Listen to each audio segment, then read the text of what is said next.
Hey gang, what's good? It's Wes. Hope you're doing well. I'm very excited because I finally found my favorite brush to use in Rebelle. And not only is it my favorite brush, and not only am I excited to bring it to you, but you should also know that one, it's free, completely free. Number two, it's already installed on your Rebelle. And number three, it's on every version of Rebelle, dating back to at least Rebelle 5. So even if you don't have the newest Rebelle, you can still use this. I'm going to dig into why I love this brush, show some paintings, and also show you a few tips on how to manage some of your brushes. That way, if you wanted to use that one brush across the whole spectrum of what Rebelle has to offer, you can. So, without further ado, let's get to it.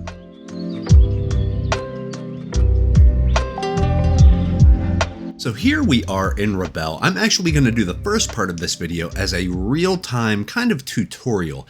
Not only do I want to show off why I love this brush so much, I want to show you how you can basically duplicate any brush in Rebelle across different categories. Create your own personal custom area within each category of brushes you may copy the presets of or stuff you might import from another painting program, and have that all right there for you. So this is a fresh install of the newest version of Rebelle 8 Pro at the time. So let's actually see exactly which one we have. So this is going to be Rebelle 8 Pro version 8.1.1.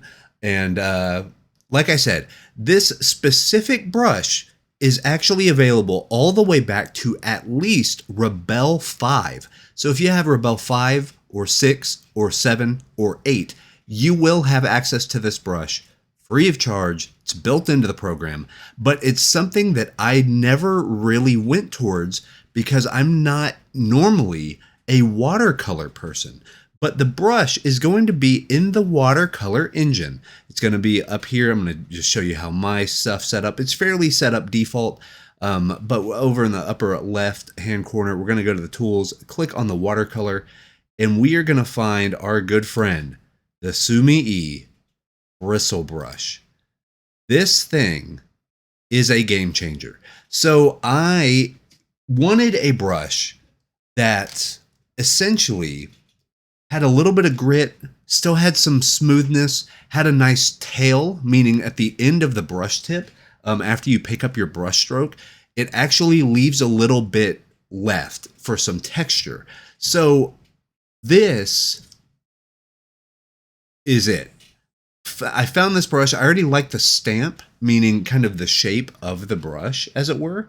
But as you can see, with the watercolor engine, it does the nice stuff. If I go over here to like my tilt function, I can let me just a little bit. I can bring in the tilt function, do a little bit of ink drippage, so that way if I want to do this, but you can kind of see some of this grit goes away. You still have a heavy hand on one side and a slightly transparent on the other. It has a very nice look and feel to it. This is just on the general layer, no fancy blending modes, didn't turn on pigment mode, nothing like that. So this is more going to replicate what you would do even in an older version of Rebelle. So I already like the way this looks. And during the time-lapse stuff, I'll show a little bit of like my Yoji Shinkawa studies. This is sort of a perfect Yoji Shinkawa brush. However, I wanted this exact brush in other categories. So instead of it just being a watercolor brush and like coming down here and changing, let's go to the visual settings. You can also get to this by hitting F12 on your keyboard. But you know, oh, came over to another window. There we go. So all of our behaviors right here, watercolor behavior. If I set the default to Japanese, I really enjoy the way that kind of blends and leaves a little bit of grit and stuff like that. I found this to be a very, very great way to practice that Yoji Shinkawa style. And then, of course, since this is essentially a watercolor engine, you can create the drips, you can change the drip sizes, you know, all the stuff you know and love within Rebelle. But let's do kind of the game changer part, right? Because let's say we had it here, but I needed that brush a little more exact. What I'm going to do is I am going to make a duplicate of this brush preset specifically. So I have my brush selected, the Sumi bristle. I'm going to right click. I can either copy my brush preset to favorites. Now this is a feature I believe that was added in Rebelle 7, but you don't have to do that. What you can do is copy the brush preset. Control Shift C. I'm on Windows, by the way. So if I copy the brush preset, it's going to take all of my settings, including the stamp, what type of flow, the opacity. But you'll notice whenever we go over to, let's say, an oil, it doesn't have a water setting or these blending modes that the brush does for watercolors, right? For your transparent, semi-transparent, which means you can actually paint white over this. And then transparent, you wouldn't be able to. And then opaque just works essentially like other paints. But let's say I wanted the nice flexibility of the impasto paint with my oils and acrylics with all of the other settings of the Sumi-e brush. So as you can see, I've kind of, just to speed this up, I, collapsed each of these categories, because what we're going to do is make a new category. If I come down here, it can either duplicate the brush preset, or here it is, open the panel menu. So this little, we call it a hamburger menu because it looks like a little patty between two hamburger buns. If you click, then you come to, let's see, there's a preset, create brush preset, add group. Okay, we're going to add group, and it's going to make a brand new group called My Brushes, which is cool. All of your custom brushes can go there, make it easy to categorize. But I actually want to know that this is my Sumi brush, okay? The Sumi-e kind of ink style brush. So I am going to double click and change this to Sumi-e style. Now, within this category, you can see how it's open. I'm going to right click, paste brush preset. This brought over all of the settings and kind of interpreted what the size and the oiliness and all that should be, kind of based on whatever algorithm they use to make the brush. So you can see here it has a multicolor brush tool now, the dirty brush, all of the stuff that comes native with the oil and acrylics is now just compatible with this. So if I come with this brush, same exact brush, just duplicated and made into an oil brush, it has the same brush tip. I can come over here, I can maybe add up the oiliness, I can maybe bring this down a little bit. I can, let's say, let's do a dirty brush. We can hit it with all of these things and it still works. Then you can come over to the visual settings, and now that we're in the category of an oil, you can come down to your oils. You can change the things like the impasto depth, and you can see it happening in real time. We're changing the gloss, we're changing that type of stuff. And that works really, really well.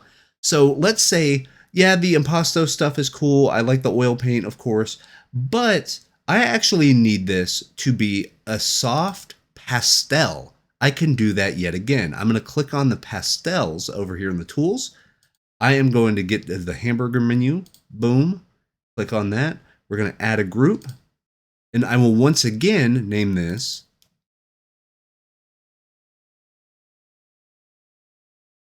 Sumi-e style and hit enter. Going to come inside of the category, right click, paste brush preset. So this takes what we had copied from the watercolor side and changes it to essentially the pastel brush engine. Okay. Then if I come over here, now it's a little bit more dry. It's a little bit more craggy. It has all of those nice features that we would have in a dry pastel here as well. So I can change that, kind of cut in, make some cool looking brush moves, cool brush strokes. And you can see that it actually integrates really well because it's all the same brush. Now, the harder I press, it does change a little bit of that opacity, but that's just a feature of the brush itself, right? And then let's say I wanted to come in, is there another category? I don't know what it would do with pencils. We can figure it out. It's very easy to quickly come in and like iterate. So once again, gonna hit the hamburger menu. I'm on my pencils. Hit the hamburger menu, add group.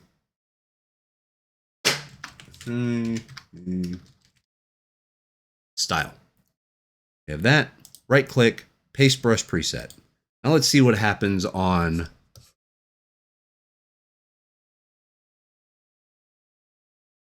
Okay, it feels a lot like, almost identical actually, to the pastel, but it's a little bit more wet, which is really interesting. That's actually kind of cool. Now, it doesn't necessarily feel like a pencil. It feels too big to be a pencil, but that's not bad. Yeah, that's an interesting take on that brush. It's a little more aggressive. It's a little more, but yeah, you see what I mean? This is a great way that you can experiment with any brush style from any kind of department of brushes and see how they feel on another brush engine. So if we also, let's just make another one just to do it. Let's try the Sumi-e ribbon. That one's a little chalkier. Let's do, let's bring in a gouache brush. Since gouache is very, very, very specific to watercolor, let's come over here to the gouache filbert. And we can kind of see how that's working right here. Let's go ahead. Let's right click on the brush, copy brush preset, head on over to our oils, and you can see that watercolor happening right there. Now I have it under Sumi-e style, but we'll know what this is, right? If I right click, paste brush preset, has the same name, gouache filbert. Okay, so while this is doing some cool ink stuff, I can come over here. Let me actually use white to get rid of this. Ooh, it makes it almost like a nice oil, a nice oil airbrush with a little bit of texture, right? That's cool. And we can turn off dirty brush. We can make the loading up quite a bit. Makes it a nice, almost like a hard round brush with a little bit of texture. We can see that impasto. So I hope this was a useful tip as far as integrating maybe a brush that you like from one category, bringing it into another, and now giving yourself all of these options. And even if we come in here, I want to say for the brush creator with Rebelle 8 Pro, you can also do bristle brushes. So I can convert this over to a bristle brush engine brush just with a simple click of a button. And now that it, has all those benefits of the nice blender bristle brushes, namely, the pigment mixing and all that stuff kind of built in natively. So with a click of a button, you can change it over to bristle brush. If you have Rebelle 8 Pro, I say definitely go for it. Some of these brushes in the bristle engine under the oil painting category are stunning. But let's say you have Rebelle 5. Let's say you have Rebelle 6. You don't even have Rebelle 8 Pro. You may just have standard Rebelle 8. That's fine. You can just come in. You can find a brush from any category, right click it to copy it, make yourself a new category in your new tool category here. Make the deal right here, name it whatever you want, whatever is easiest for you. And then, yeah, you can just have a blast. But I have been loving the Sumi-e brush simply because it's so versatile and I can kind of use it for everything. So now, pardon me. So now I'm going to show you a little bit of time-lapse stuff. These are from various live streams, which I do every single week, multiple times a week, here on the YouTube channel, also at twitch.tv. And I will talk a little bit about what I love about the brush, why I'm using it all the time, and how maybe these brush tips and tricks can be helpful to push your art to the next level just by, enjoying yourself. So let's hop on over. All right, here for the time lapses. So these are actually really, really quick time lapses. These are the ones built in to, I believe all of these are Rebelle actually. Now, some of these I would take from Rebelle and bring them into like a Clip Studio, Krita, Photoshop if I needed to do some exact like pixel perfect stuff. But Rebelle is king, as far as I'm concerned, on the natural media feel, which is why I was so impressed and surprised by these Sumi-e kind of ink brushes. They are in the watercolor category, I guess, in the tool category, but it was one of those things. I was trying my hardest to get some like custom brushes, and I make brushes. That's part of my living, is I sell that stuff on the side. And I could never quite find a brush that felt good to do those Yoji Shinkawa, very loose gestural, like Metal Gear Solid, Zone of the Enders, that type of art. And during some of the live streams, I was kind of playing around with stuff, and a few people brought up, hey, you should probably just dabble in the Rebelle like watercolor side of things, which I usually shy away from. You all know me. I'm more of the oil painting guy. I like the oils. I like the thick impasto, the acrylics, because they dry quick. I was traditionally trained. And while I do love Rebelle, I always shied away from the watercolor ink, very wet media stuff, because I just can't control it. I'm no good at it. But we were doing the Yoji Shinkawa stuff. That's sort of his jam. He is very loose. He's very kind of fashion oriented, so he goes very quickly and very fluidly. So it makes sense to get that look to use an ink style brush. So when I started using the brush, it was kind of a miracle, because I was like, wait, I've been on the lookout for something like this, something versatile that can work in any type of brush mode. And, if I repeat the lines over and over, or like paint really opaque or heavy handed or whatever, it's going to fill in great. But also I can keep it wispy as well.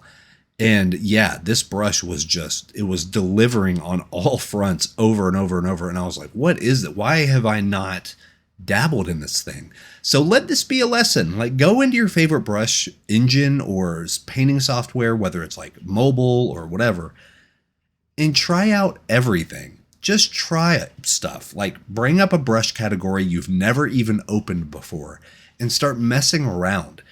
You'll be surprised at kind of what you find and how that stuff feels. Because if all of these digital brushes and all that stuff if these are basically just tools for the tool belt, you should probably be aware of all of your tools. You know what I mean? And then let's say you find one that you really love, especially in Rebelle or something similar, you can actually go in, duplicate that brush across all of those different brush engines. So you get the flexibility of the watercolors. You get that nice rigid look of maybe a pencil or like a hard pastel. You get the nice, slightly forgiving, opaque, blendy nature of the acrylics and the oils. It's great. Yeah, highly recommend at least trying the Sumi-e brush. It may not feel right at first, but if you give it a little bit of time, you might be real surprised with what this brush can do for you. But yeah, it goes all the way back to at least Rebelle 5 from my checking, and well worth a shot. Yeah, dabble in those things. And definitely make your own brush categories. I know the newer versions of Rebelle do allow for a favorites list, which is really easy, really nice. And that does follow you from update to update. But I will say I went from like the previous version of Rebelle 8 Pro into that newest version, the 8.1.1. And it actually got rid of my duplicates. It got rid of my custom categories. That may just be one of those things. I know they're still updating that stuff all the time. So always make a backup of your stuff. If you can export brush presets, save them onto your desktop, open up the new Rebelle or whatever. Then you can re-import those in using that same right-click method that we showed in the video. But hopefully you like some of this time lapse. Hopefully you like this slightly different format of the videos. I think now that we're doing live streaming multiple times a week here on YouTube and on Twitch, the videos are going to be a little more direct. They're going to be very specific, either on brushes or techniques or something, or reviews of hardware or software, updates, things like that. We're going to kind of get into the nitty gritty, because if you want the general art advice, a lot of that's going to be on the live stream. So yeah, let me know what you think. Do you have a favorite brush in Rebelle? And have you tried that brush in different brush modes, like oil to, oil and acrylic to watercolor? Or if you went from like watercolor to pastel, or charcoal to, oils. Like, have you tried that? And what were the results? I'm interested to hear from you. and know about that. But that's my time for this time. Yeah, we'll see you all very, very soon. By the way, I don't know if I even talked about this yet, but I'm now sponsored by G Fuel. Yeah, like the energy drink people, which is awesome, right? If you go over to gfuel.com and you use the code WESG at checkout, you will save 20% off of your order. It is fantastic. It's the best deal in the game as far as like caffeinated, low calorie, clean energy. I use it every single day. I drink it. I have one next to me literally right now. And the flavors are great. They just came out with a new 2.0 flavor system on it. And yeah, big updates. But appreciate you over at gfuel.com/WesG. Or you can use the code WESG at checkout. Yeah, they're having sales all the time. And on some sales, that 20% stacks. But otherwise, if you get like, if they're doing a buy one, get one deal, you'll save 50%. That's a better deal anyway. You know what I mean? But hey, if you're doing a one-off, if you're just kind of re-upping, there's no other sale going on, use WESG at checkout. Save 20%. Get you that fuel, baby. Let's do it. But that's my time. I will see you all next time. Go make cool art. You know the drill. Peace. Hey gang, hope you found this helpful. And if you don't mind, go ahead and subscribe to the channel. Also, I'd love to see you at any of the live streams. We go live multiple times a week. And be sure to go get your free brush pack and other course content at wesgardner.art. We'll see you soon.